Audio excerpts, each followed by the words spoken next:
এই আও নাও এদিকে আসো এদিকে আসো না না ছবি না আসো যাই আসো আর কি আছে মোবাইল আছে এদিকে আসো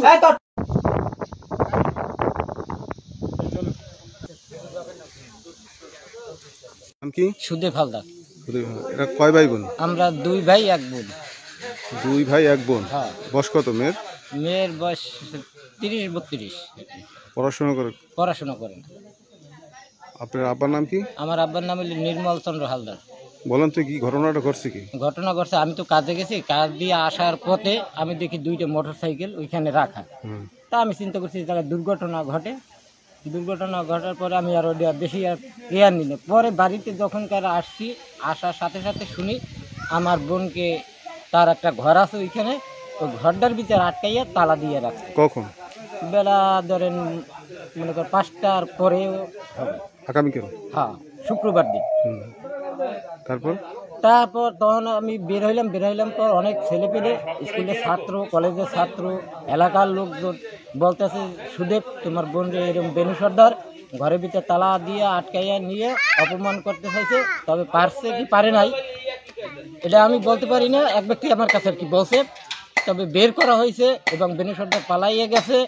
তবে তাদের চরিত্র অনেক খারাপ, অনেক রেকর্ড খারাপ, দেশে সবাই জানে, সবাই। আচ্ছা, গতকালকে একটু জোরে বলুন। আসরের পর উনি ওই একটা মেয়ে প্রতিবন্ধীদের মেয়েটারে নিয়ে এর মধ্যে ঢোকার পর এলাকার লোকজন টের পাওয়ার পর যখন এলাকার লোকজন দূর থেকে ওনারা ফলো করছে, মেয়েটারে উপরে ঘরের মধ্যে নিয়ে ঘরের উপরে আটকাইয়া উনি চলে গেছে বাইরে। এলাকার লোকজন এই মেয়েটার উদ্ধারের জন্য চেষ্টা করতেছে। উদ্ধার করিয়া ঘরের তালা ভাঙিয়ে ভিতরে ঢুকে দেখে শুধু একটা বালিশ, একটা বিছনা আর মেয়েটা পাটাতনে উপরে আটকানো। পরে উপরের পাটাতনের দরজার তালা ভাঙিয়া বের করে নিয়ে আসছে। আর উনি পিছন থেকে দৌড়িয়ে গেছে, লোকজনে দেখছে, ধরতে পারে নাই। পরে তো রাত্রে থানায় অভিযোগ করার পর ওনার এরকম আগেও রেকর্ড আছে, শুধু আজকে না, বিগত দিনেও উনি একটা ধর্ষণ মামলা এবং জোড়া মার্ডার মামলার আসামি বিবাদী হিসেবে আছেন, জামিনে আছেন। আর এই স্কুলের সাইডে এই ঘরটা করছেই উনি, এই ঘরটায় বিভিন্ন সময় বিভিন্ন অপকর্ম চালায়। শুধু ওই মামলাটা জামিন পাওয়ার পর ওনারে আর ওইভাবে কেউ অ্যাটাক করতে সাহস পায় নাই বা ধরতেই পায় নাই। সুমন শিকদার। ভিকটিম কি হয় আপনার? ভিকটিম আমার প্রতিবেশী, আমার বাড়ি এখানেই। আমি এখানে 1, 2, 3 ওয়ার্ডের মহিলা সদস্য। তো এখানে ঘটনা হয়তো রাতে যে কালকে বিকেলে যে হয়েছে তখন হয়তো আমি বাড়িতে ছিলাম না। তো সকালে জানতে পারছি যে এই মেয়েটা নির্যাতিত হয়েছে এবং ওই ঘরে নাকি মেয়েটাকে পাওয়া গেছে। এরপরে এখানের যে ছেলেপান রয়েছে তারা ওনাকে ধরছে, ধরে তারপর ফাঁকে নাকি উনি কোন ভাস থেকে বের হয়ে গেছে, এটা হয়তো কেউ দেখতে পায় নাই। এরপর তো মেয়েটাকে নিয়ে আসার পরে এরাই সেইভাবে আর কি রাতে নাকি পিরিজপুর যেয়ে একটা অভিযোগও দিছে। এখন তারপর তো হয়তো আপনারা আসছেন, এখন বিস্তারিত কোথায় কি। আমরা চাই যে আমাদের হিন্দু সমাজে এরকমভাবে নির্যাতিত না হোক, আমরা সুষ্ঠুভাবে বাঁচতে পারি, সে ব্যবস্থায় আমরা। অনেক দিন থেকে অনেক মেয়েরা কিন্তু এই স্কুলেও আসতে পারে না ওনার ভয়ে।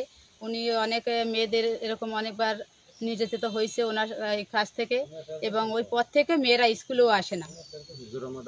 ওখানে আবার এই জোড়ামাটারও 1 নম্বর আসামি উনি ছিল এখানে। একেবারে নাম হলো, এমনি ডাক নাম হলো বেনু সর্দার, কিন্তু আর একটা নাম হলো মজিবুর রহমান সর্দার। আগে অনেক আগে করতো আর কি। আমার নাম বৃষ্টি হালদার। গতকালকে কণিকা হালদার নামক একটা মেয়েকে ওই এলাকার মজিবুর রহমান ভেনু, ওই লোকটা তার মজিবের ঘরে নিয়ে আটক করে রাখছে এবং দরজা আটকাই রাখছে।